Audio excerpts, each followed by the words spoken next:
ठीक है, हम ना एक्सप्रेस को स्टार्ट करते हैं आज। उससे पहले मुझे बता दो कि अगर किसी को कोई प्रॉब्लम है या कोई भी इशू है फ्रंट एंड साइड पे, एक्सप्रेस का जो स्ट्रक्चर हमने देखा था वो समझ नहीं आया, कोई भी प्रॉब्लम है आप लोग पूछ सकते हो। क्योंकि जब तक स्ट्रक्चर की समझ नहीं ना आएगी तब तक आप इसको नहीं चला सकते। जैसे रिएक्ट में था, रिएक्ट में भी आपको जब तक स्ट्रक्चर समझ नहीं आएगा आप लोग उसमें काम नहीं कर सकते। ठीक है,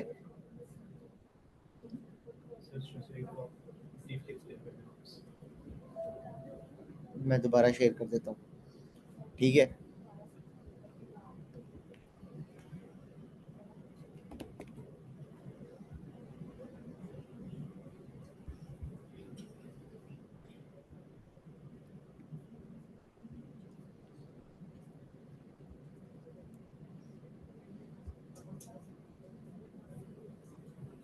अच्छा ये देखो, ये हमारे पास ना हमारी एप्लीकेशन है।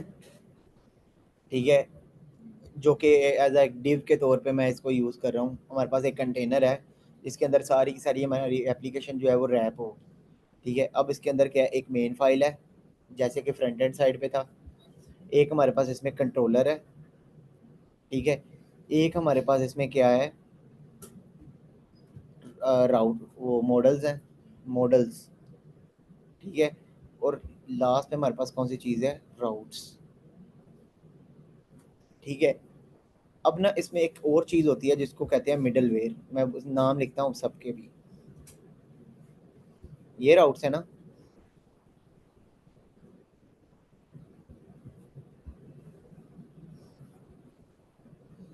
सबसे पहले कौन सी फाइल है, मेन डॉट जे एस। ये कोई भी इसका नाम हो सकता है, इंडेक्स डॉट जे एस भी हो सकता है, ऐप डॉट जे एस भी हो सकता है। आप वट एवर कोई भी आप नाम रख सकते हो।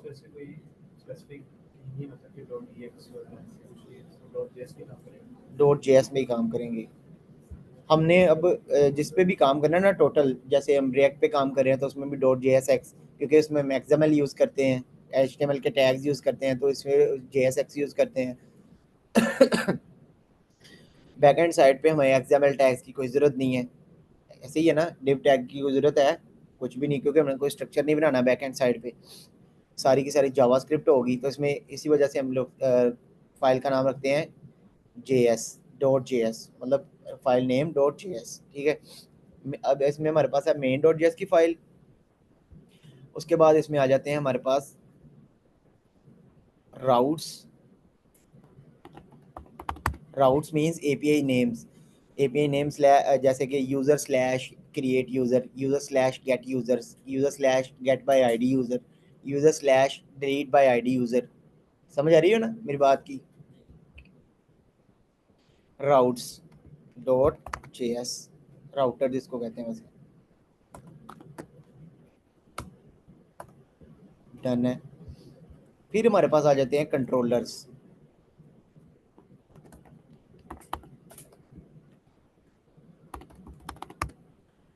Dot J S. Controllers, controllers के वर्ड से ही पता चल रहा है, कंट्रोलर के वर्ड से ही पता चल रहा है हमें कि हमारे पास जो है वो कंट्रोलर क्या कर रहा है। कंट्रोलर क्या कर रहा है, कंट्रोल कर रहा है सारी चीज़ों को। जैसे कि हम कोई भी चीज़ क्रिएट कर रहे हैं, यूज़र क्रिएट कर रहे हैं। ठीक है, तो वो उसके ऊपर ना जितनी भी हमारे पास वैलिडेशंस, जितने भी हमारे पास वो कंडीशंस, जितनी भी मतलब छोटी छोटी चीज़ें होंगी ना, वो सारी की सारी क्या होंगी हमारे पास कंट्रोलर के अंदर होंगी। जैसे कि आप एक यूज़र क्रिएट कर रहे हो, मैं चाहता हूँ कि मेरे पास ना एक फंक्शन हो जो कि चेक करे कि यूज़र पहले तो नहीं क्रिएट, ईमेल देते हो ना जब यूज़र क्रिएट करते हो, तो मैं पहले उस ईमेल को चेक करूँ ये मेरे पास डेटाबेस में अगर है तो इसको इधर ही एरर शो करवा दो कि भाईजान आपकी ईमेल एग्जिस्ट करती है ऑलरेडी। अगर वो पास करता है तो नेक्स्ट पे मूव करते हैं। ठीक है, फिर नेक्स्ट स्टेप पे कोई कंडीशन होगी, अगर वो पास करता है तो नेक्स्ट, लास्ट पे वो यूज़र को डाटा ऑथेंटिक डाटा चले जाता है और यूज़र क्रिएट हो जाता है डाटाबेस में। ठीक है, अभी इसके मैं कोड भी दिखाता हूँ आपको। तो कंट्रोलर क्या करता है, सारी फंक्शनैलिटीज कंट्रोल करता है। ठीक है, उसके बाद हमारे पास आ जाता है मॉडल, मॉडल्स। अब मॉडल्स क्या होते हैं, किसी को पता है मॉडल्स क्या होते हैं? जैसे यूज़र का मॉडल, यूजर के मॉडल के अंदर उसकी सारी की सारे उसका मॉक डाटा होता है। मॉक डाटा का किसको पता है? नहीं। मॉक डाटा मींस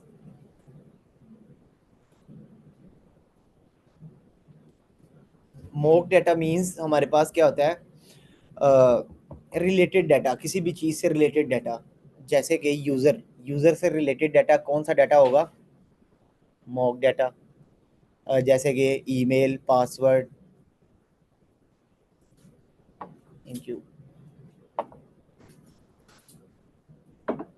जैसे कि हमारे पास ईमेल्स, पासवर्ड, उसके बाद जेंडर, उसके बाद यूज़र की सारी चीज़ें। जैसे स्टूडेंट है, स्टूडेंट नेम, स्टूडेंट गार्डियन, उसके बाद स्टूडेंट क्लास नेम, स्टूडेंट जो है सब सेक्शन, मतलब ईच एंड एवरीथिंग स्टूडेंट की सारी चीज़ें। जैसे कि कोई भी एम्प्लॉय है तो एम्प्लॉय का नाम, एम्प्लॉय की ID, employee company name, employee की सेक्शन साइड, एम्प्लॉय की डेजिग्नेशन, सारी चीज़ें आ जाती हैं। ये इसका डाटा है मॉक डाटा। अब मैं आपको एक बात बताऊं, ये जो मॉक डाटा है ना, मॉक डाटा का मतलब ये मुझे तकरीबन कोई 2 महीने में पता चला था, 2 से 3 महीनों में, कि मॉक डाटा किसको कहते हैं। क्योंकि मेरे को बताने वाला नहीं है ना, खुद से चीज़ें देखनी होती हैं, खुद से चीज़ें एक्सपेरिमेंट कर करके देखनी होती हैं। और आपको कितनी जल्दी में पता चल गया? मेरे ख्याल से कोई 2 मिनट में। ऐसे ही है ना? लेकिन मेरे ख्याल से आपको भी उतना ही टाइम ही लगेगा जब आप उसकी प्रैक्टिस नहीं करोगे तो। अगर आपको पता चल गया फ़ौरन तो आप उसकी प्रैक्टिस करोगे, आपको कभी नहीं भूलेगा। लेकिन अगर आप उसकी प्रैक्टिस नहीं करोगे, चीज़ें वैसे ही छोड़ दोगे, बस सुनी है कि ठीक है हाँ बताया मॉक डाटा क्या होता है, जब कोई जिक्र करेगा तब आपको पता चल जाएगा कि मॉक डाटा क्या होता है। ठीक है? अदरवाइज अगर आपको दिमाग में ये होगा ना कि मैंने इसको यूज़ कहाँ पे करना है, वो नहीं पता चलेगा आपको। ठीक है ना? मॉडल्स, तो मॉडल्स की समझ आई? मॉडल्स क्या होते हैं? जिसके अंदर हमारे स्कीमास क्रिएट होते हैं। स्कीमा का किस किस को पता है? डेटाबेस। डेटाबेस का टेबल। जैसे कि एक्सेल शीट किस किसने देखी हुई है? सबने देखी हुई है ना? हम आपकी ना अटेंडेंस की देखते हैं। तो ये देखो, आपके पास हमारे पास ना क्या है, आपकी अटेंडेंस शीट है। अब इसके अंदर ना हमारे पास जिसको कहते हैं ना स्कीमा, क्या है स्कीमा? हमारे पास नंबर, नेम, कॉन्टैक्ट। ठीक है? और आगे आपके ना जो है वो आ रहे हैं डे, जब आपकी क्लासेस के डेज हैं। ठीक है? उसके बाद ये भी इसके ही अंदर आ जाती है, प्रेजेंट, एब्सेंट और ऑनलाइन, ये सारी चीज़ें इसके अंदर ही आ जाती हैं। ये आपका क्या है? स्कीमा है। किसका? क्लास का। कौन सी क्लास? FSWD 107 का अटेंडेंस स्कीमा है ये, कि अटेंडेंस के अंदर कौन कौन सा बच्चा भाईजान इसके अंदर है। नंबर है, student number, student name, student का कॉन्टैक्ट और स्टूडेंट की आगे प्रेजेंट, कि किस किस दिन वो आया है। एरे बनती चली जा रही है पूरी, देखो। फिर हमारे पास मॉडल्स। अब ऐसे ही मैं आपको एक रियल मॉडल दिखाता हूँ।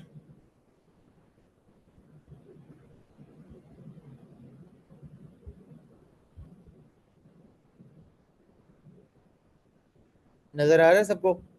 सबसे इजी मॉडल देखते हैं हम। सबसे इजी मॉडल है यूज़र स्कीमा। अब यूज़र स्कीमा के अंदर क्या है? यूज़र की email, user password, user name और यूज़र का रोल। यही चीज़ें होती है ना यूज़र की, यूज़र का नाम, ईमेल, पासवर्ड और उसका रोल, के यूज़र एक नॉर्मल यूज़र है कि वो एडमिन है। समझ आई इन चीज़ों की? ठीक है, मॉडल भी हमें समझ आ गई, कंट्रोलर भी समझ आ गई, मेन डॉट जेएस की फ़ाइल भी समझ आ गई। मेन डॉट जेएस की फ़ाइल सिंपल है, मेन फाइल जिसके अंदर सारी चीज़ें लिंक होंगी आगे, जो कि लिसन करेगी सबको। सिंपल। मेन डॉट जेएस ही राउटर्स लिंक करे, लिसन करेगी। मेन डॉट जेएस ही कंट्रोलर लिसन करेगी और मॉडल्स। समझ आई? अच्छा, राउटर्स नहीं ना पढ़े अभी हमने, कि राउटर्स क्या करते हैं। कंट्रोलर की समझ आ गई? अब ये देखो, ये मॉडल है यूज़र का और ये एम्प्लॉय का। मैं कंट्रोलर ओपन कर लेता हूँ तो देखो इसके अंदर हमारे पास क्या है, एम्प्लॉय क्रिएट। तो इसके अंदर हमारे पास डाटा, यूज़र साइड से सारा डाटा आ रहा है, रिक्वेस्ट डॉट बॉडी से हम फ्रंट एंड साइड में बॉडी में डाटा भेजते हैं। Email, password, phone number, email, company, project is active, सारा डाटा आ गया। अब मैंने क्या किया, एम्प्लॉय को फाइंड किया ईमेल के थ्रू, कि एग्जिस्टिंग तो नहीं है ये। अगर एग्जिस्टिंग है तो क्या कर देते हैं, email employee email already exist. देख रहे हो ना, कंडीशन लगी है। सेकंड कंडीशन क्या है जी, अगर कंपनी कंपनी अगर है और वो फाइंड भी हो रही है, तो हमारे पास अगर कंपनी का ऑब्जेक्ट फाइंड नहीं होता, नोट लगा हुआ है साथ देखो, अगर फाइंड नहीं होता तो रिटर्न कर दे कंपनी नोट फाउंड। फिर नेक्स्ट, प्रोजेक्ट प्रोजेक्ट अगर नहीं मिलता तो कहेगा प्रोजेक्ट नोट फाउंड। मतलब ये तीन कंडीशन होगी। अगर तो ये तीन कंडीशन पास कर ली उसने, हमारे फंक्शन ने, मतलब कि यूज़र की आईडी भी सही है, प्रोजेक्ट भी इसका सही है और इसका ईमेल भी ठीक है, नया है, तो ये सारी कंडीशन पास कर लेगा। और लास्ट पे देखो, न्यू एम्प्लॉय, आगे इसको एम्प्लॉय की सारी चीज़ें दे दी हैं, name email password role company. और ये देखो हमारे पास ईमेल क्रिएट हो गया और उसको हमने क्या कर दिया, रिस्पॉन्स डॉट स्टेटस। मैंने क्या कहा था, रिस्पॉन्स सेंड होता है बैकएंड से फ्रंट एंड की तरफ, ठीक है। तो रिस्पॉन्स डॉट स्टेटस है 201, 201 मतलब के क्रिएशन। और उसके बाद जेसन के अंदर मैंने डाटा भेज दिया फ्रंट एंड साइड पे, मेरे पास फ्रंट एंड साइड पे डाटा चला गया और मैं पकड़ूंगा और उसको शो करा दूंगा। हाँ बिल्कुल। फ्रंट एंड साइड पे हमारे पास फंक्शन बनेगा हैंडल फॉर्म सबमिट। वो जैसे ही सबमिट होगा एपीआई कॉल होगी जिसके अंदर डाटा जाएगा, एक डाटा इसमें आएगा क्रिएट एम्प्लॉयज़ में, ठीक है। और जैसे ही डाटा इधर गेट होगा और वो हमारे पास क्रिएट एम्प्लॉय का डाटाबेस में स्टोर करवा देगा, ठीक है। अभी तो आप कई बच्चों को समझ नहीं आ रही होगी, लेकिन सारा प्रोसेस ऐसे ही है। फ्रंट एंड साइड से रिक्वेस्ट होती है, राउट्स राउट्स हमारे पास कनेक्ट होते हैं फ्रंट एंड साइड से। अभी मैं आपको समझाता हूँ, इसकी समझ आ गई ना क्रिएशन की, मतलब कंट्रोलर क्या करते हैं। कंट्रोलर का पता है ना, सारी चीज़ें हमारे पास मैनेज करते हैं कि हमारे पास कब किसने क्या करना है। कंट्रोलर ये डिसाइड करते हैं डिलीट कब करना है, फाइंड कब करना है, गेट बाय आईडी कब करना है, उसके बाद अपडेट कब करना है और क्रिएट कब करना है, ठीक है। अब वो कैसे करना है ये हम सीखेंगे, ठीक है। कंट्रोलर की समझ आ गई, उसके बाद स्कीमा की समझ आ गई। स्कीमा के अंदर देखो email name, email password, role है, फ़ोन नंबर है उसका, कंपनी है उसका, इज एक्टिव है, ठीक है। अब चलते हैं इसके कंट्रोलर में। तो ये इसका कंट्रोलर है जिसके अंदर चीज़ें क्रिएट हो रही हैं, मैनेज हो रही हैं। अब उसके बाद हम मूव करते हैं राउट्स की तरफ। तो एम्प्लॉय का ये राउट है, देखो एम्प्लॉय राउट डॉट पोस्ट। पता है ना सबको पोस्ट क्या करती है, पोस्ट की रिक्वेस्ट किस किस को पता है क्या करती है, क्रिएट करती है। बाकियों को क्यों नहीं पता, बाकियों को क्यों नहीं पता बताओ।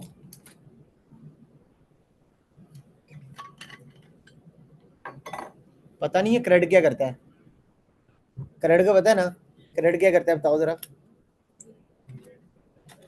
क्रेड की फुल फॉर्म बताओ।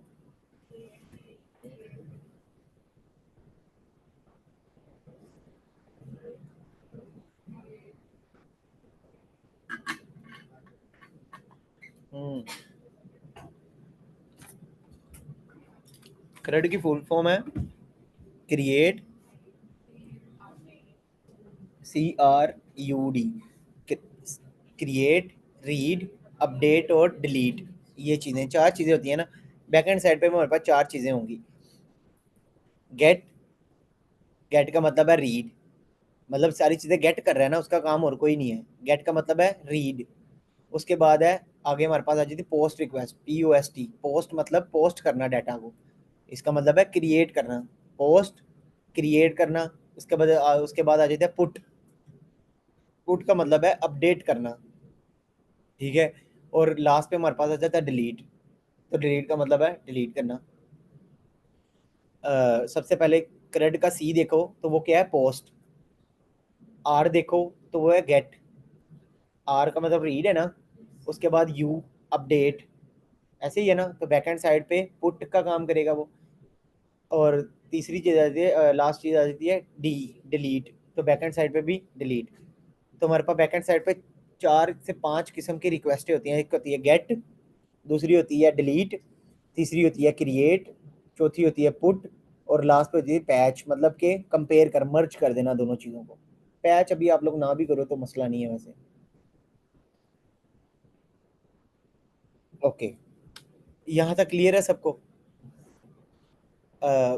नोट डाउन कर लो अपने पास, गेट, पुट, पोस्ट और डिलीट, चार होते हैं हमारे पास।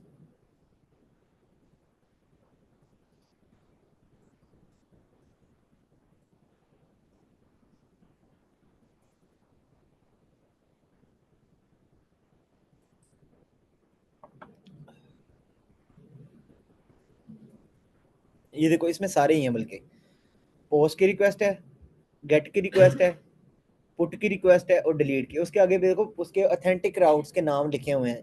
पोस्ट का मतलब है क्रिएट एम्प्लॉय, गेट का मतलब है गेट एम्प्लॉयज, फिर गेट की रिक्वेस्ट है वो है गेट एम्प्लॉय बाय आईडी, फिर है पुट, पुट का मतलब है अपडेट एम्प्लॉय, फिर है डिलीट, डिलीट एम्प्लॉय। समझ आ रही है ना सारी चीज़ों की?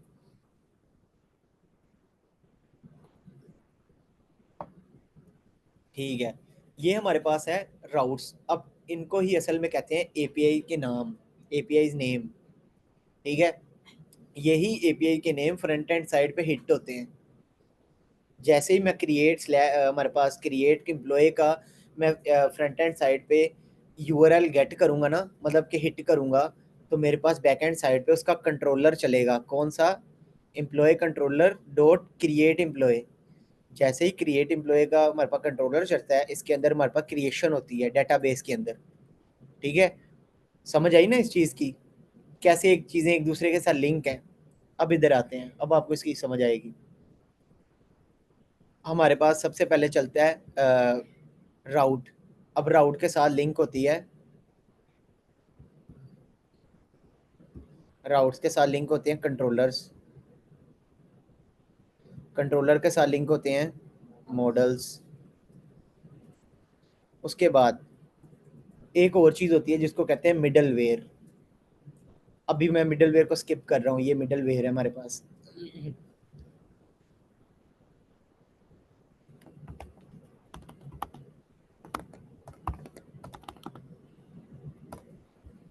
मिडल वेयर ठीक है, अब हमारे पास देखो मेन है।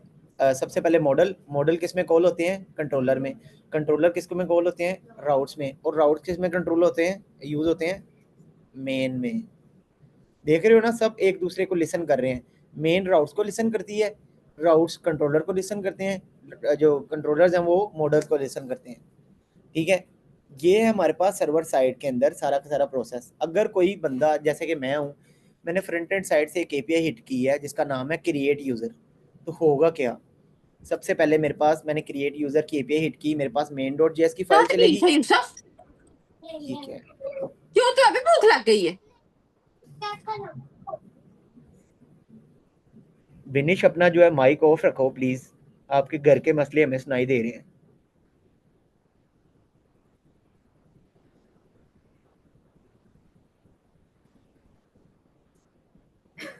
ओके,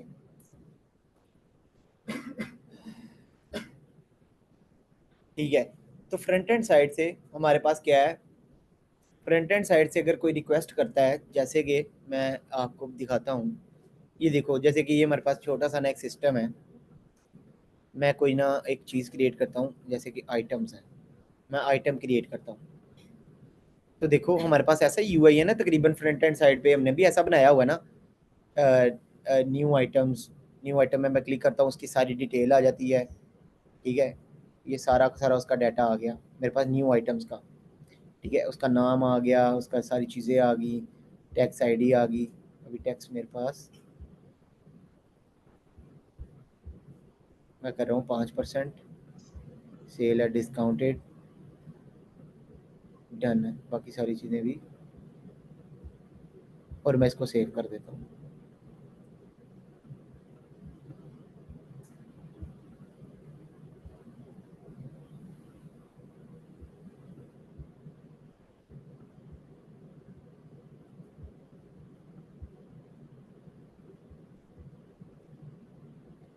तो देखो मैंने ना एक आइटम क्रिएट कर दी है, ये मेरे पास आइटम क्रिएट हो गई है।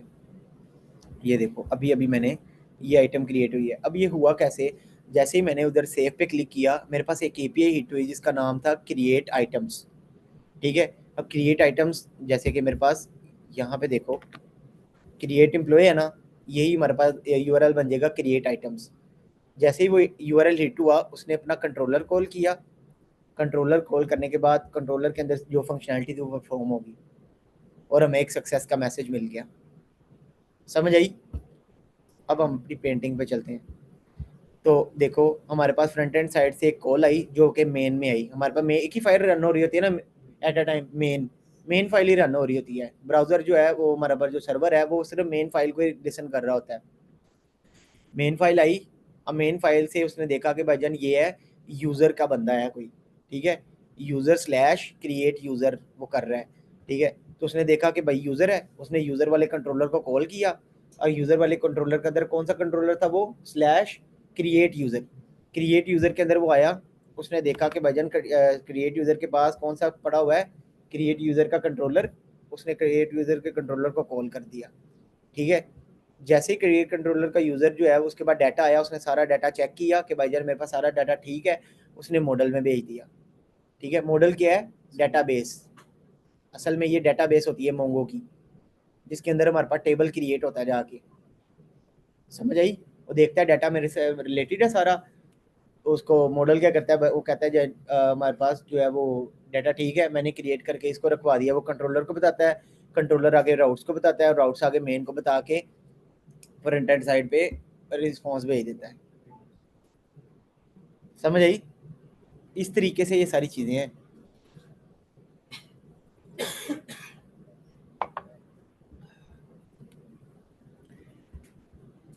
अब मिडल वेयर क्या करती है?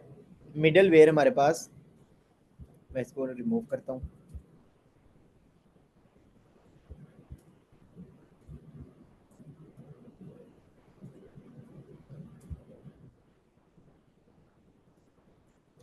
मिडल वेयर हमारे पास क्या करेगी, हमारे राउट्स को चेक करेगी। राउट्स के अंदर मिडल वेयर भी हमारे पास होगी।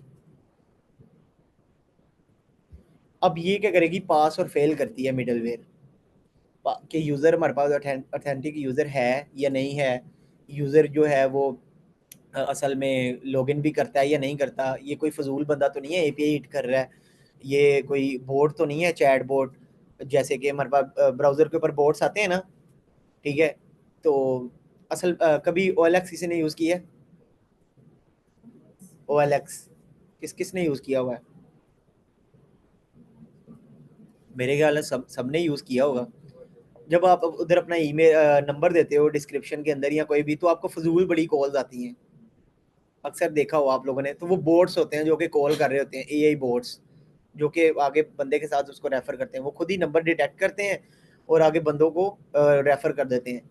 और दूसरा एक और चीज़ है, अक्सर उन्होंने ना नंबर लिखा होता है 0/0/3/7/ मतलब स्लैश स्लैश करके लिखे होते हैं, ताकि जो बोट है ना वो नंबर डिटेक्ट भी कर लेना तो उसके ऊपर कॉल करे तो वो हो ही ना।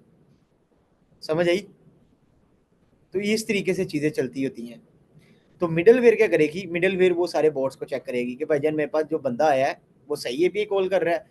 फर्ज करो देखो, क्योंकि हमारा जो बैकएंड है ना ये ब्राउजर पर चलना होता है, ठीक है।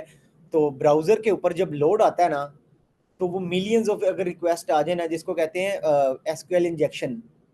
एसक्यूएल इंजेक्शन का पता है किसी को? आपको पता है क्या होता है? एसक्यूएल इंजेक्शन ये होता है कि कोई हैकर जो है वो अनयूजुअल ट्रैफिक या फिर इंजेक्ट कर देते हैं आपकी वेबसाइट के अंदर, ठीक है। तो होता क्या है, तो आपके ना सर्वर के ऊपर ना लोड टाइम बहुत ज़्यादा हो जाता है। जैसे कि फ़र्ज़ करो मेरा लैपटॉप है, इसकी टोटल स्टोरेज है 256 या 512 GB।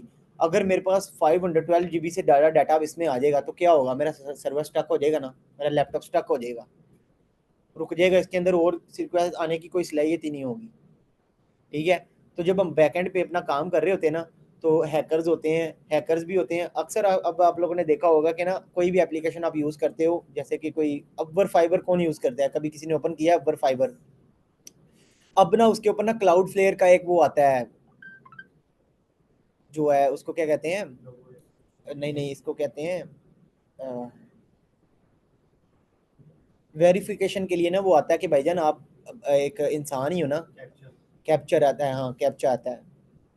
वो क्या करता है, आप उधर एक होता है हमारे पास छोटा सा चेक बॉक्स होता है, आप उसको क्लिक करते हो, वो आपको कर लेता है कि भाईजान ये ह्यूमन बीइंग ही है, ठीक है, इसको आने दो। तो क्लाउड फ्लेयर ने ये सारी चीज़ों को रोका हुआ है, ठीक है। वो चेक करता है कि भाईजान ये बंदा ऑथेंटिक भी है या नहीं है, ये रिक्वेस्ट ऑथेंटिक भी है या नहीं है। हमारे पास ना एक केस आया था जिसके अंदर ना क्लाइंट का हर महीने की उसकी कॉस्टिंग की कॉस्ट पड़ती थी $5-6, क्योंकि प्रोजेक्ट अभी ना उसमें नहीं गया था, प्रोडक्शन पे नहीं गया था। $5-6 उसको कॉस्ट पड़ रही थी। अब हुआ क्या, अब ना हमने ना उसके ऊपर वो नहीं लगाया हुआ था, कैप्चा नहीं लगाया हुआ था, कैप्चा भी नहीं लगा हुआ था। और उसके ऊपर जो है ना वो जो है ना एसक्यूएल इंजेक्शन के थ्रू हम जो रिक्वेस्ट लिमिटर होता है वो भी नहीं लगा हुआ था। रिक्वेस्ट की लिमिट होती है ना कि 1 सेकंड के अंदर आप एक रिक्वेस्ट कर सकते हो मैक्सिमम, ऐसे ही है ना। और 1 मिनट के अंदर मैक्सिमम मैक्सिमम 60 आप रिक्वेस्टें कर सकते हो, 1 मिनट में एक रिक्वेस्ट। ऐसे ही कर सकते हो ना, ज्यादा से ज्यादा भी। रिक्वेस्ट किसको कहते हैं भला? Create user. 1 मिनट में एक ही क्रिएट यूजर क्रिएट करोगे ना, मैक्सिमम 1 मिनट में 60 रिक्वेस्टें होती हैं, 60 मिनट होते हैं ना। तो होता क्या है, एसक्यूएल इंजेक्शन के थ्रू क्या होता है कि 1 बिलियन में 1 मिनट में या 1 घंटे के अंदर आपको मिलियंस रिक्वेस्टें आ जाती हैं, जिससे आपका सिस्टम स्टक हो जाता है और आपका होस्टिंग का बिल बढ़ता चला जाता है, बढ़ता चला जाता है, और वो हज़ारों डॉलर्स में चले जाता है, ठीक है। अब उस बंदे का, नेथन का बिल पता कितना बन गया था? $28,000। $28,000 मतलब कोई 1 करोड़ रुपए बनता है, ठीक है। तो उसका इतना बिल ठुक गया था सिर्फ इस वजह से कि उसके ऊपर जो लिमिटर नहीं लगा हुआ था, और उसके ऊपर ये नहीं लगा हुआ था कैप्चा वगैरह। लेकिन खैर वो सारी जो बिल थे एडब्ल्यूएस की तरफ से क्लियर हो गया था, खत्म हो गया था बिल। क्योंकि एक चीज़ समझने में आती है कि आपके पास हम रात को सोए हैं, सुबह देखा है कि आपका जो मोनीटर्स हैं वो मिलियंस में चल रहे हैं, एडब्ल्यूएस के मोनीटर्स मिलियंस में रिक्वेस्टों में चल रहे हैं, पैकेट्स। ये जो डाटा होता है ना एक जगह से दूसरी जगह जाता है, ये छोटे छोटे पैकेट्स में जाता है, ठीक है। तो वो हमारे पास मिलियंस पैकेट्स आए हुए थे, बिलियंस पैकेट्स, ठीक है। तो जारी सी बात है, फिर 1-2 घंटे के अंदर 7 बजे से वो शुरू हुआ था और 10 बजे के दरमियान दरमियान उसने 28,000 का बिल बना दिया था। इतनी ज़्यादा रिक्वेस्टें की थी उसने। तो ये मिडल वेयर्स वगैरह बहुत ज़रूरी होती हैं।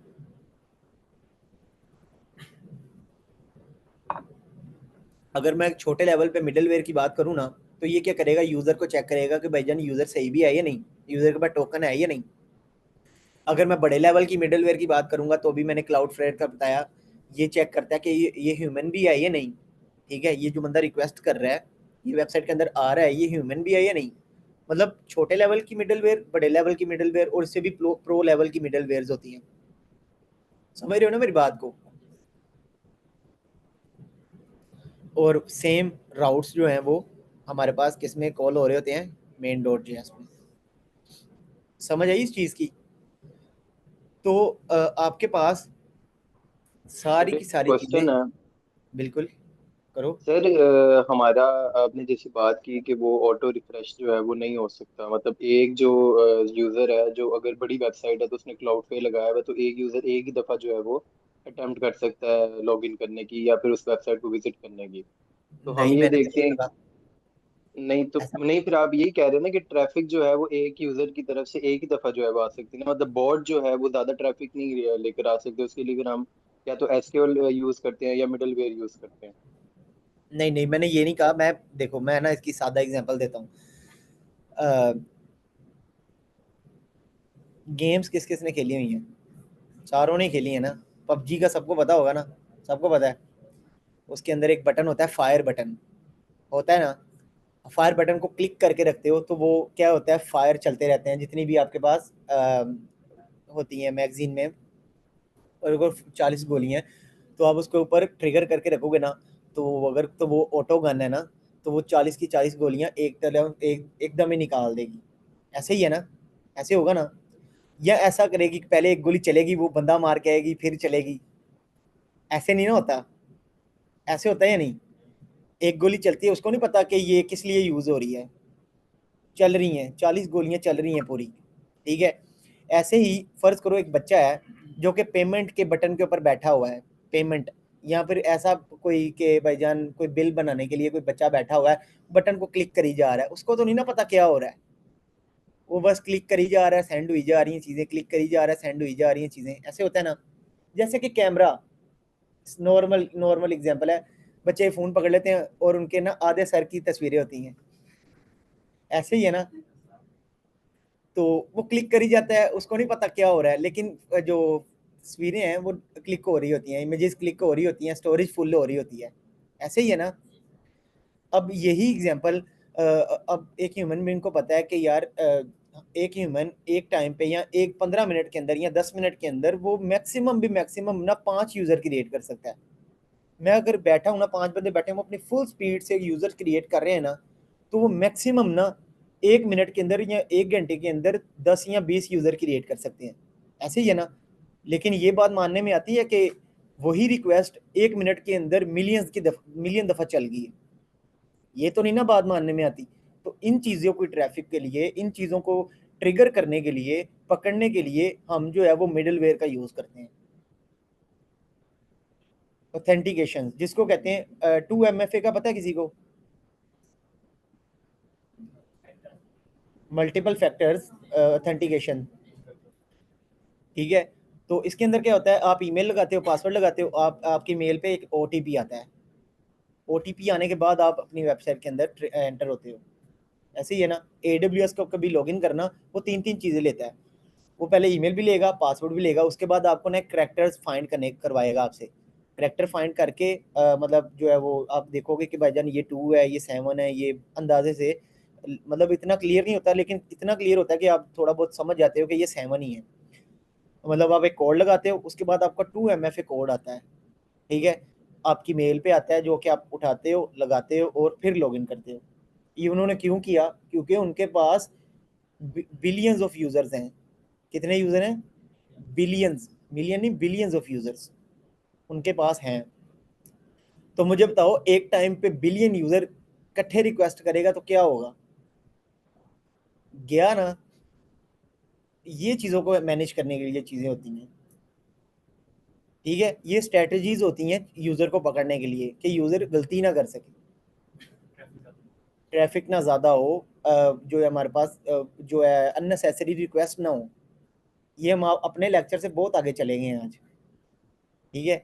अननेसेसरी रिक्वेस्ट करो, क्योंकि देखो उनको हर एक कॉल की रिक्वेस्ट पैसे पड़ रहे होते हैं। कभी किसी ने ऐड रन किए, या ऐड रन करने का थोड़ा बहुत पता हो किसी को, जैसे वो बंदा आता है, वो क्यूरी पे क्लिक करता है ना, तो जिसने ऐड रन किया होता है ना, उसे पैसे पड़ जाते हैं, मैसेज चले जाता है ना व्हाट्सएप के थ्रू, उसको पैसे पड़ जाते हैं। फर्ज करो कोई 200-300 रुपये पड़ जाता है, 100-200-300 रुपये उसको एक मैसेज का पड़ जाता है, ठीक है। अब मेरे ख्याल से ना इधर बहुत ज़्यादा अननेसेसरी कॉल्स होती हैं। फर्ज करो 100 यूज़र आया, उसने 2 बच्चों ने सूट को ख़रीदा और बाकी 98 रिक्वेस्ट फजूल। ये सारी चीज़ें होती हैं, ठीक है। तो इनके ऊपर काम, जो अच्छे मार्केटर होते हैं ना, जो बड़े ही हाई लेवल के, पीक लेवल के मार्केटर होते हैं, वो अननेसेसरी कॉल्स को यूज़ करते हैं। वो कहते हैं कि हमारे पास जो 98 रिक्वेस्ट वेस्ट हुई हैं ना, इनमें से मिनिमम 50 तो यूज़ हों, 48 वेस्ट हों, ठीक है, मिनिमम 90 प्लस हमें जो है वो यूज़ हों, 8 वेस्ट हों। वो ये करते हैं जो अच्छे लेवल के मार्केटर होते हैं, हाँ, स्ट्रेटजीज बनाते हैं, ठीक है। एक चीज़ बार बार आपको दिखाते हैं, जैसे कि अब जा रहे होते हो, चीज़ियस लगा होता है, कभी क्या लगा होता है, आपका दिल कर पड़ता है, आप 2-3 दफ़ा उसे देखते हो, आपका दिल कर चीज़ा पिज़्ज़ा खाना है, फिर आप पिज़्ज़ा खाने पहुंच जाते हो। लड़कियों का तो कोई और सा है, लड़कों का तो ऐसे होता है कि वो घर से निकलते हैं, उनको पता ही नहीं होता उन्हें जाना किधर है, ठीक है। और वो रास्ते में कोई चीज़ देखते हैं, चलो ये खाते हैं, उधर ही रुक जाते हैं, ठीक है। तो ये सारी चीज़ें होती हैं, ये मार्केटिंग स्ट्रेटजीज हैं, बड़े लेवल पे भी, छोटे लेवल पे भी, और बिल्कुल छोटे लेवल पे भी, बेसिक लेवल पे भी, ठीक है ना। अननेसेसरी को ये अच्छे बंदे की निशानियाँ होती हैं, चाहे वो अच्छा मार्केटर है, चाहे वो अच्छा इंजीनियर है, चाहे वो अच्छा एक डेवलपर है।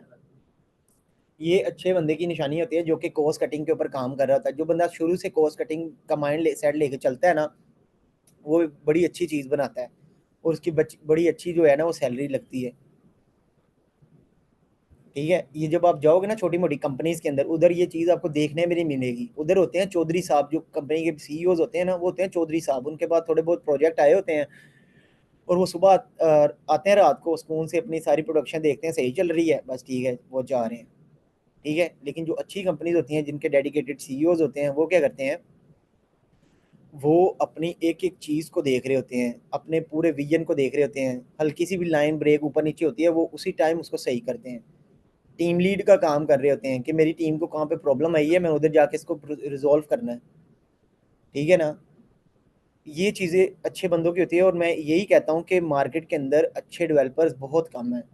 सही सही मैं बता रहा हूँ, बहुत कम है मार्केट के अंदर। काम करने वाले बहुत पड़े हुए हैं लेकिन उनकी वैल्यू कोई नहीं है।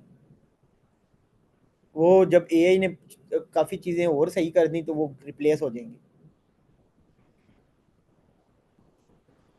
तो ये हमारे पास एक कंट्रोलर है, इसको समझ लो अच्छे तरीके से कि ये चीज़ें चलती कैसे हैं। वीडियोस देख लो 2-3 यूट्यूब से, फिर उसके बाद एक्सप्रेस जेएस की डॉक्यूमेंटेशन को पढ़ लेना इसको, ठीक है। डॉक्यूमेंटेशन से बाहर कोई भी चीज़ नहीं है, ठीक है। डॉक्यूमेंटेशन के अंदर क्या है हमारे पास, एक्सप्रेस जेएस अगर है तो एक्सप्रेस जेएस ने अगर कोई डॉक्यूमेंटेशन में कोई लिखा हुआ है उससे ज़्यादा चीज़ें नहीं हो सकती यूट्यूब की वीडियो में। यूट्यूबर जो होता है वो भी क्या करता है, डॉक्यूमेंटेशन को पढ़ता है, एक प्रोजेक्ट बनाता है और उसके आपको प्रेजेंट कर देता है, ठीक है। मैंने ना कोई 10 रिएक्ट के कोर्स किए हुए हैं, ठीक है, 2-3 महीने के अंदर कोई 10 रिएक्ट के कोर्स किए हुए दिन रात एक लगा के। लेकिन सही बात बताऊं, एक हफ्ते 2 हफ्ते बाद मैं भूल जाता था चीज़ें। फिर यूज़ मेमो क्या करता है, यूज़ कॉल बैक क्या करता है, यूज़ डेफर्ड वैल्यूज़ क्या पता है, आपने कभी ये नाम सुने भी नहीं होंगे। और जिनका 1-2 साल का एक्सपीरियंस है ना, 3 साल 4 साल का एक्सपीरियंस है रिएक्ट के अंदर, उनको भी इवन के ये चीज़ें नहीं पता होंगी। यूज़ डेफर्ड वैल्यू क्या करता है, यूज़ लेआउट इफेक्ट क्या करता है, ये पता ही नहीं है कुछ भी ऐसी चीज़ों का, ठीक है। कि डाटा कैसे जाके मेमोरी लोकेशन में स्टोर होता है, ये असल में मेन चीज़ें ये होती हैं। तो ये सारी चीज़ें आपको किधर से मिलेंगी, डॉक्यूमेंटेशन से। मैंने सिर्फ अभी तक ना रिएक्ट की एक दफ़ा डॉक्यूमेंटेशन पढ़ी है सिर्फ, और उसके बाद मैं आज तक कोई भी चीज़ नहीं बोला रिएक्ट की, आज तक। मैंने उधर स्टेट पढ़ी, मुझे उसी टाइम पता चल गया कि स्टेट करती क्या है असल में, ये कैसे री रेंडर किसको कहते हैं, ठीक है ना। अब हम क्रिएट करते हैं अपने एक्सप्रेस जेएस का प्रोजेक्ट। ये 3-4 कमांड्स हैं, इसको फॉलो करते हैं और एक एक्सप्रेस जेएस की ना एपीआई क्रिएट करके दिखाता हूँ वो कैसे क्रिएट होती है।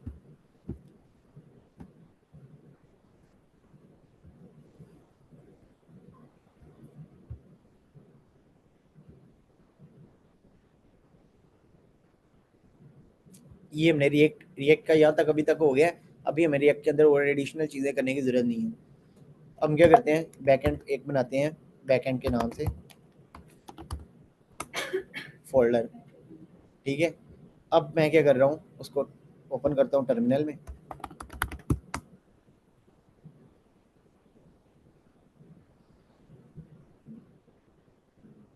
देखो बैकएंड में मेरा कोई भी चीज़ नहीं पड़ी, ऐसे ही है ना, ठीक है। तो ये हमने ना एरिया स्किप कर दिया है। ये देखो हमारे पास MKDIR क्या करता है, फोल्डर क्रिएट करता है, ठीक है। और हम CD करके फोल्डर के अंदर फॉरवर्ड कर रहे हैं, ठीक है।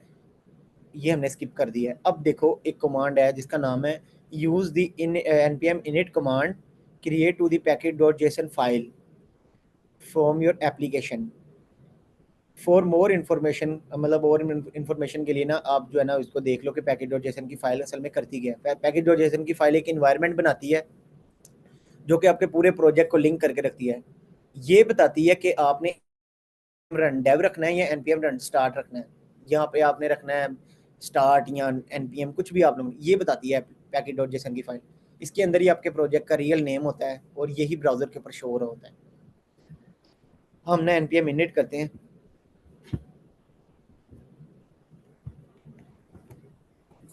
देखो npm init के अंदर मेरे पास अभी तक कुछ नहीं है। और मेरे से पूछेगा जी पैकेज का नाम क्या है, मैं बताऊंगा जी बैकएंड ही रखो इसका पैकेज का नाम, ठीक है। वर्जन 1 ही रखो, डिस्क्रिप्शन नहीं चाहिए मुझे। एंट्री पॉइंट मतलब कि मेरी फाइल का नाम क्या होगा, index.js। ये package.json की फाइल रेडी हो रही है। उसके बाद टेस्ट कमांड में नहीं चाहिए, मैंने भी कोई भी टेस्ट कमांड नहीं चाहिए। टेस्ट कमांड का मतलब ये होता है कि आप कमांड रन करो npm रन टेस्ट, तो आपका पूरा प्रोजेक्ट टेस्ट होके आपके पास उसके रिजल्ट आ जाएंगे कि भाईजान कौन कौन सी चीज़ चल रही है, किस किस चीज़ में इशू आ रहा है। नहीं चाहिए।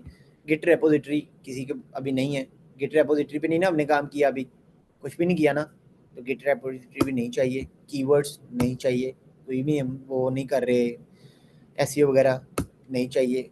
लाइसेंस हमारे पास वही बाय डिफ़ॉल्ट। टाइप हमारे पास है कॉमन जेएस, मतलब सिंपल हम जेएस ही यूज़ कर रहे हैं ना, सिंपल। तो मेरे पास क्या है, वो कह रहा है कि भाईजान आपका ना ये मॉडल कंप्लीट हो गया जिसका नाम है बैकएंड, वर्जन 1 है, डिस्क्रिप्शन टेस्टिंग है, मेन फाइल कौन सी है, index.js, स्क्रिप्ट है हमारे पास टेस्ट, और ये अब पूरे पूरी एप्लीकेशन को टेस्ट करेगा। ऑथर कोई नहीं है, लाइसेंस है, और टाइप हमारे पास common.js है। अब मैं इसको यस कर देता हूँ।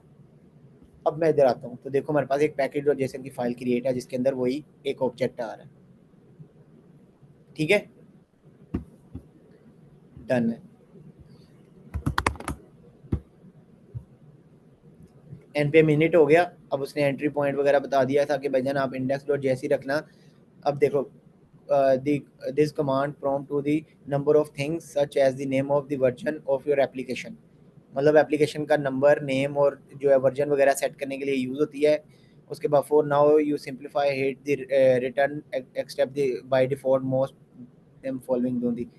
ये हमारे पास आ रही है सारी की सारी फॉलोइंग्स, जैसे हमने रखा है कि index.js ही नाम रखा है, सारी उनको ही फॉलो किया ना हमने।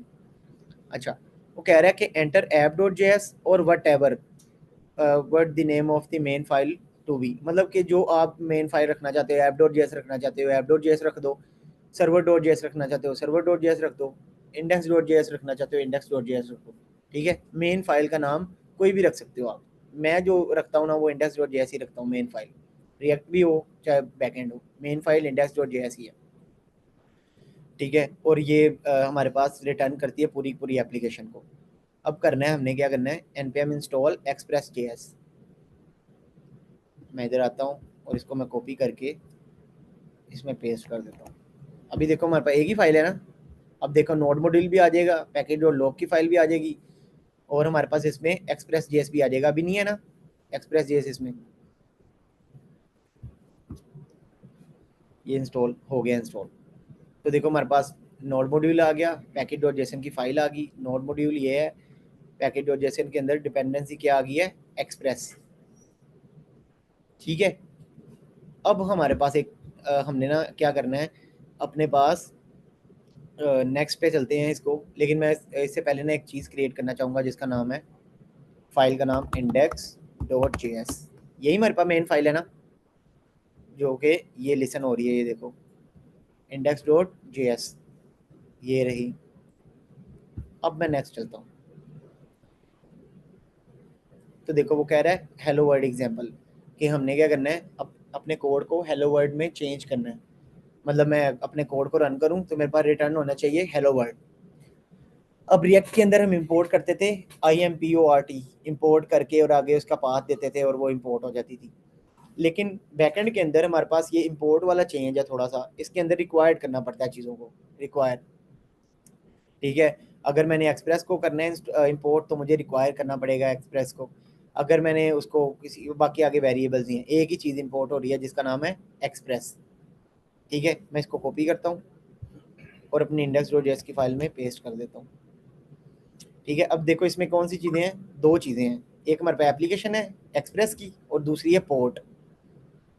अब मैंने एक्सप्रेस का नाम क्या रख दिया, ऐप। ठीक है, और पोर्ट है हमारे पास 3000, आप मर्जी से रख सकते हो कोई भी, मैं इसको 4000 कर देता हूँ। हाँ बस ठीक है, मैंने इसको 4000 कर दिया, कोई भी नाम रख सकते हो आप पोर्ट का। उसके बाद ऐप.गेट, गेट की एपीआई क्या करती है, रीड करती है कोई भी चीज़ को गेट करने के लिए। और रिक्वेस्ट और रिस्पॉन्स में क्या फ़र्क है,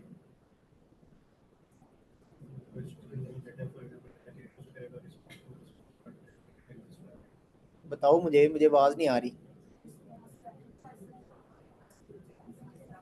एग्जैक्टली, रिक्वेस्ट हमें आती है फ्रंट एंड साइड से जब एपीआई कॉल होती है, और रिस्पॉन्स हम उसके रिटर्न पे भेजते हैं कि भाईजान इसने किया क्या, एपीआई का एंड मोरल क्या निकला।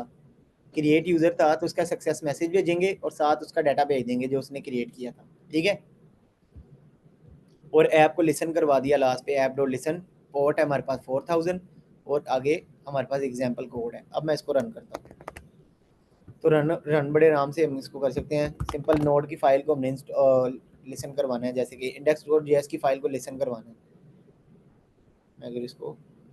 मैं इसको प्ले करूँगा ना तो मेरे पास नोड की फाइल चल जाएगी जो कि क्या कर रही है, example app listening on the port 4000। मैं इसको बंद करता हूँ। मैं इधर टर्मिनल पे जाता हूँ तो मैं लिखता हूँ नोड स्पेस index.js। तो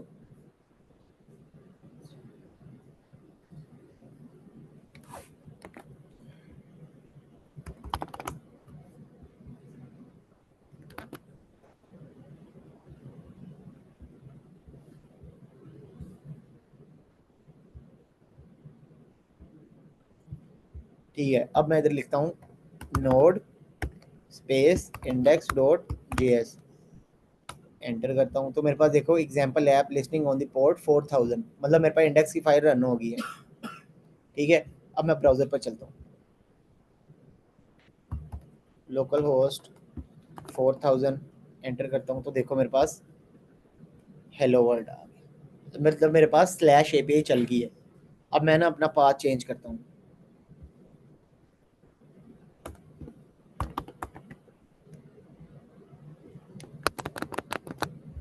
ठीक है, मैंने इसका नाम चेंज किया और इसका मैं पाथ चेंज करता हूँ slash user slash create user.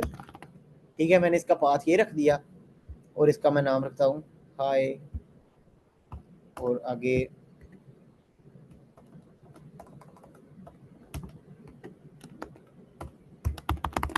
Create user.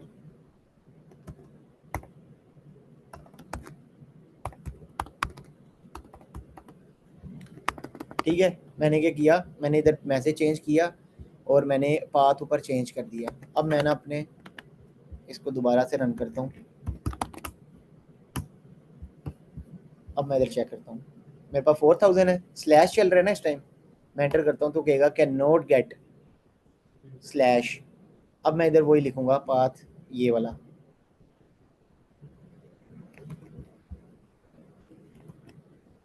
और एंटर करता हूँ तो देखो मेरे पास कौन सा पाथ चला, यूज़र स्लैश क्रिएट यूज़र, और मेरे पास आगे उसका रिस्पॉन्स आ गया हाय क्रिएट यूज़र सक्सेसफुली। क्लियर है, ये हमारा API का पाथ है। अब हमने इस बार इसको सेग्रीगेट करना है चीज़ों को। सेग्रीगेट मीन्स अलग अलग करना है, जैसे कि कंट्रोलर बनाएंगे, मॉडल बनाएंगे, राउट्स बनाएंगे। कंट्रोलर अपना काम कर रहा होगा, मॉडल अपना काम कर रहे होंगे, राउट्स अपना काम कर रहे होंगे और राउट्स आके एप्लीकेशन में लिसन हो जाएंगे। सारी चीज़ें अलग अलग पड़ी होंगी, जैसे कि रिएक्ट की एप्लीकेशन में होता है। रिएक्ट की एप्लीकेशन में क्या होता है, राउट्स, राउट्स के अंदर पेजेस, पेजेस के अंदर कंपोनेंट, सारी चीज़ें अपना अपना काम लहदा लहदा कर रही होती हैं। क्लियर है इधर तक?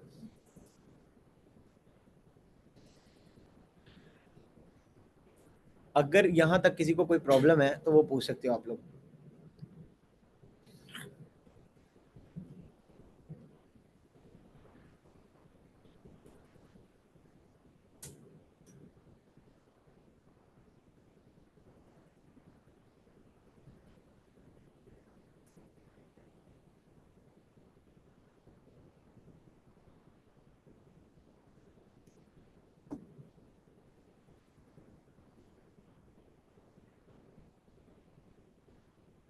यहाँ तक सब कुछ क्लियर है?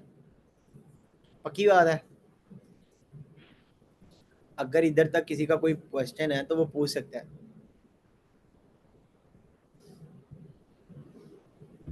फर्ज करो इसका हम रखते हैं पोस्ट, तो अब सॉरी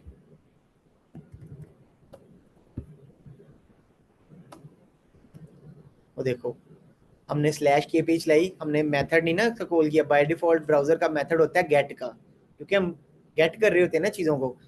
तो देखो वो कह रहा है कि कैन नॉट गेट, मतलब कि जो आपके यूज़र ये API बनाई है ना, ये गेट की API नहीं है, ये पोस्ट की API है। ठीक है, तो पोस्ट की API को हिट करने के लिए इसको इन्वायरमेंट देना पड़ेगा पोस्ट का। Back and side front end side पर जब हम रिक्वेस्ट भेजेंगे ना पोस्ट की, तो उसके अंदर लिखना पड़ेगा कि भाईजान मेथड कौन सा है, पोस्ट, फिर उसका पाथ, उसके अंदर बॉडी डाटा दे के भेजेंगे कि भाईजान ये यूज़र, ये ईमेल, ये पासवर्ड, सारी चीज़ें क्लियर है। पोस्टमैन है सबके पास, है पोस्टमैन। जिसके पास पोस्टमैन नहीं है ना, मिनिमम ना वो अपने पास ना पोस्टमैन इंस्टॉल कर लेना अपने लैपटॉप के अंदर। मेरे पास भी शायद नहीं है, नहीं है।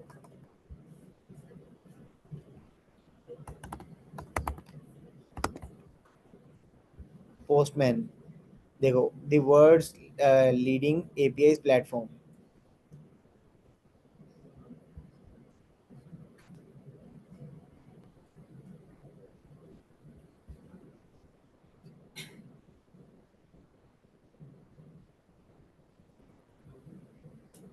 ये है कैप्चा।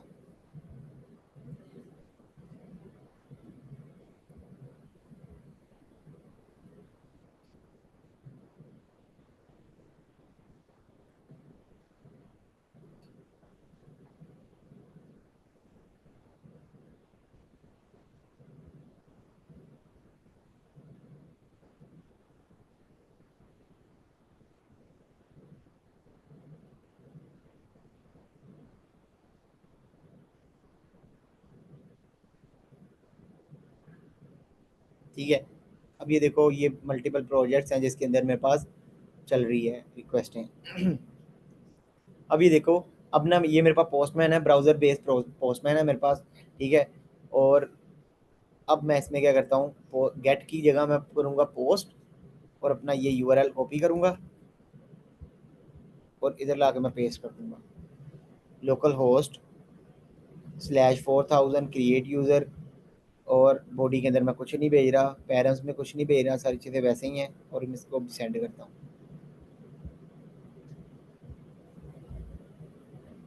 हाँ, वो कह रहा है देखो, उसने कहा है कि when testing an API locally when you need to platform desktop agent, मतलब कि आपको इंस्टॉल करना पड़ेगा, ठीक है। हम अभी मैं इसे ब्राउज़र पे ओपन कर रही है ना, तो ये ब्राउज़र को ओपन करने के लिए सिर्फ ब्राउज़र की एपीआई लिसन करेगा, ठीक है। अगर मैंने इसकी लोकली एपीआई को कॉल करना है, ये मेरे पास लोकल ही है ना, लोकल होस्ट चल रहा है ना, लोकल होस्ट को रन करने के लिए मुझे क्या करना पड़ेगा, इसको डाउनलोड करना पड़ेगा अपने पास।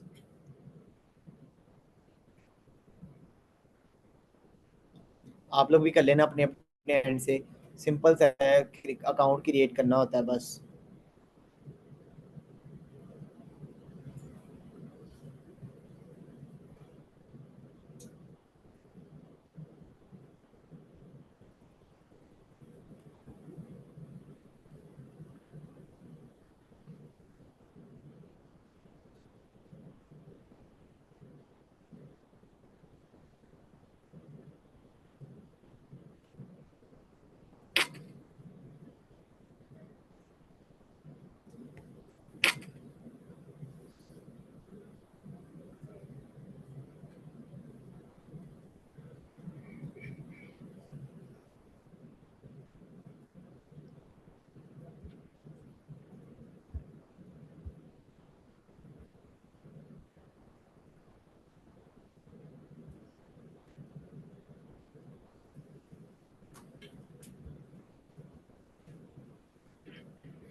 आप ना इसको ना अपने एंड से इंस्टॉल कर लेना, इंस्टॉल करके इसका सेटअप वगैरह कर लेना। ये मेरे पास कोई इशू आ रहा है, मैं इसको देखता हूँ। वैसे मुझे ज़रूरत नहीं है इसको इंस्टॉल करने की।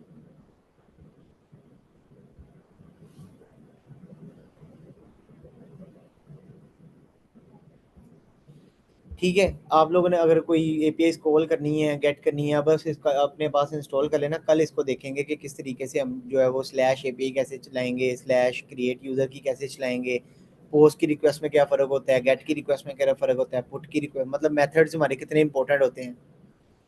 तो ये हम कल की क्लास में पढ़ेंगे। आज की क्लास के अंदर हमारे पास बस इतना ही है कि हमने इन्वायरमेंट क्रिएट किया है एक।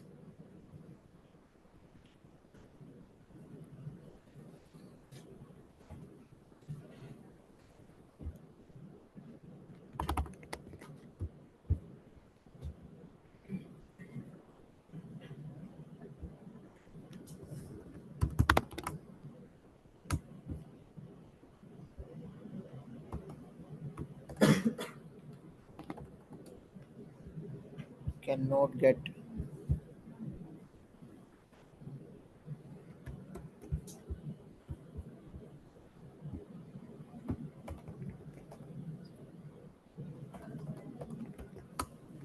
ये लो हमारे पास जो है ना वो सर्वर हमारा सक्सेसफुली रनिंग पे है।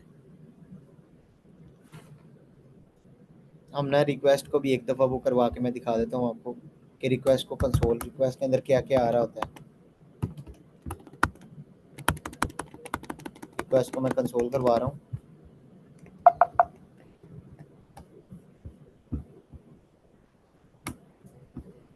देखो ये रिक्वेस्ट हमारे पास आ गई। अब रिक्वेस्ट के अंदर हमारे पास सारी की सारी चीज़ें हैं कि वो देखो, वो कनेक्शन भी बता दिया हमारे पास, उसने बता दिया कि गूगल क्रोम यूज़ कर रहे हैं, इसकी लोकेशन क्या है, इसका टाइम क्या है, एक एक चीज़ ये भी बता देगा कि किस पीसी से जो है वो रिक्वेस्ट हुई है, लैपटॉप का वो टाइप क्या है, ऑपरेटिंग सिस्टम कौन सा है, आईओएस है, विंडोज़ है, कौन सी है। मतलब कि हमारे पास सारी की सारी जो चीज़ें हैं ना वो हमें बता देगा। कौन? रिक्वेस्ट। रिक्वेस्ट के अंदर सारी चीज़ें होती हैं, ठीक है। लेकिन हमने जो ज़्यादातर इसमें खेलना है ना वो यही है कि request dot body, request dot params और रिक्वेस्ट डॉट क्यूरी पैरम्स। ठीक है, दो तीन चीज़ें हैं हमारे पास। रिक्वेस्ट की बॉडी के अंदर डाटा आता है और पैरम्स के अंदर आती हैं आईडीज़ वगैरह, पाथ वगैरह। आईडीज़ भी गेट होती है ना बैकएंड पे, तो आईडीज़ वगैरह बनाने के लिए क्यूरी पैरम्स होते हैं कि हमने कोई सर्च पैरम लगाने होते हैं। जैसे कि ये देखो, ये ऊपर आउट देखो, जॉइन एक क्यूरी है, ठीक है, और उसके आगे पैरम्स के हैं। ये हमारे पास उसका वो है वैल्यू, सॉरी की है, और की आगे वैल्यू है 1। एंड PWD ये की है, उसकी आई वैल्यू है, ये सारी की सारी इसकी की है, उसकी वैल्यू है यहाँ तक। फिर एंड के बाद ये हमारे पास आ जाता है की, और आगे इसकी वैल्यू इज इक्वल के बाद है, ये सारी की सारी इसकी वैल्यू है।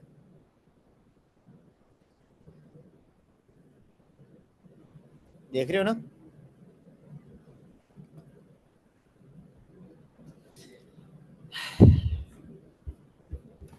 ये आपको सही समझ आएगी तब जब आप इसको इम्प्लीमेंट करके देखोगे और चीज़ें देखोगे स्मूथली कैसे चल रही हैं। जब आप पहले अपनी क्रिएट की एपीआई हिट करोगे, ठीक है, ये तब आएंगी आपको चीज़ें समझ में। कहने का मतलब ये है कि रिक्वेस्ट देखो किधर से आ रही है, क्लाइंट साइड से, ठीक है। हमने ये क्लाइंट साइड पे आके इसको हिट किया तो हमारे पास ब्राउज़र पे आ गया वो रिक्वेस्ट आ गई, ये देखो, ठीक है ना? यहाँ तक क्लियर है सबको? अगर किसी का कोई क्वेश्चन है तो वो पूछ सकते हैं।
हम अटेंडेंस मार्क कर लो,